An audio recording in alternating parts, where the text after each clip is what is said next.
sina Blessy at Ara ay hindi lang basta mag-best friend. Sila yung tipo na laging magkasama sa lahat ng adventure.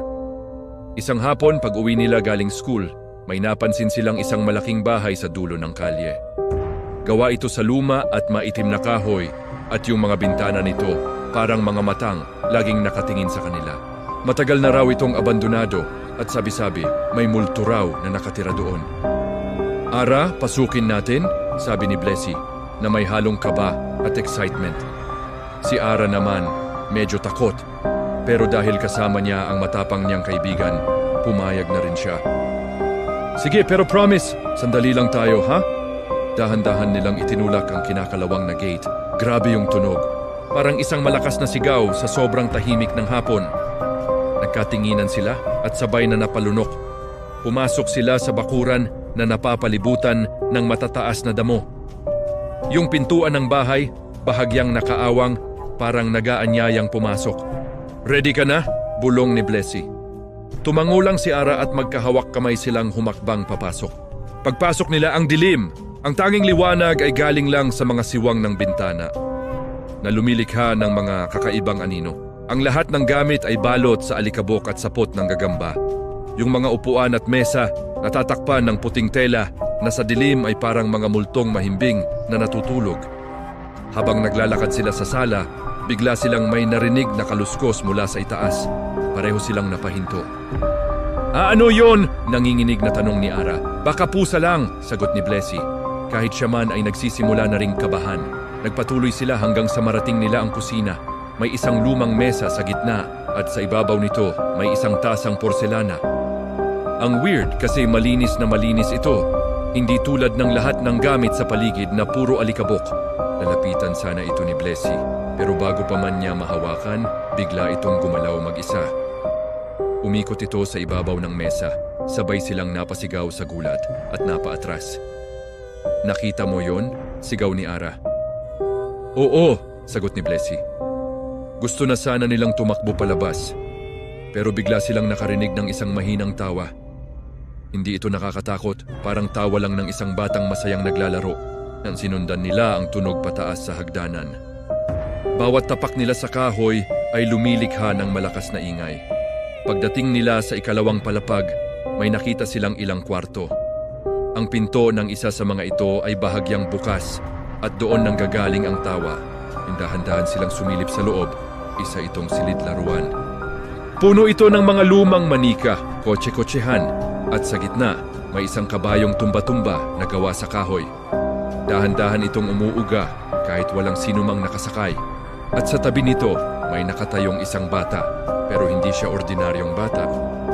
Medyo malabo ang kanyang itsura, parang usok. Nakikita pa rin nila ang pader sa likuran niya. Isa siyang multo. Nakatitig lang sa kanila ang batang multo na may ngiti sa labi. Mukha siyang kasing edad lang nila at nakasuot ng lumang damit. Sino ka? Ang lakas loob na tanong ni Blessy. Hindi sumagot ang bata. Sa halip, itinuro niya ang isang baul sa sulok ng kwarto. Lumapit ang magkaibigan sa baul. Kahit maalikabok, madali lang itong buksan. Sa loob, nakakita sila ng maraming laruan. Isang bola, mga building block, at isang maliit na music box. Kinuha ni Ara ang music box at binuksan ito. Isang malamyos at pamilyar na kanta ang tumugtog. Biglang nagsalita ang batang multo.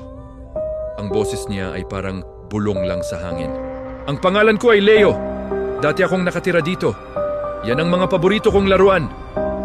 Bakit ka pa nandito? Tanong ni Ara.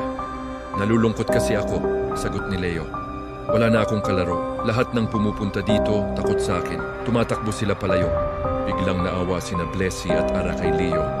Hindi pala siya masamang multo. Isa lang siyang malungkot na bata na naghahanap ng kalaro. Gusto mo bang makipaglaro sa amin? Alok ni Blessy. Lumiwanag ang mukha ni Leo. Talaga? Tanong niya, hindi makapaniwala. Oo naman, sabay na sabi ng magkaibigan. At doon sa loob ng isang oras naglaro silang tatlo. Ipinakita ni Leo kung paano niya pinagagalaw ang mga bagay. Pinagulong nila ang bola nang hindi ito hinahawakan at nagtayo sila ng isang mataas na tore gamit ang mga block. Habang naglalaro sila, patuloy na tumutugtog ang music box at ang buong kwarto ay napuno ng kanilang tawanan. Nakalimutan na nina Blessy at Ara na isang multo ang kanilang kalaro. Para lang silang nakahanap ng isang bagong kaibigan.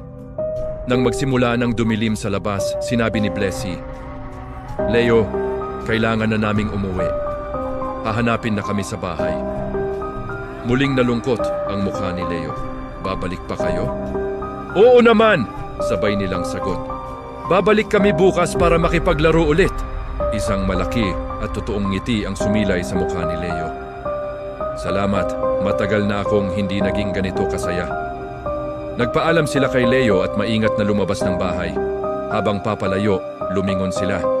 Sa bintana ng silid laruan, nakita nila si Leo na kumakaway.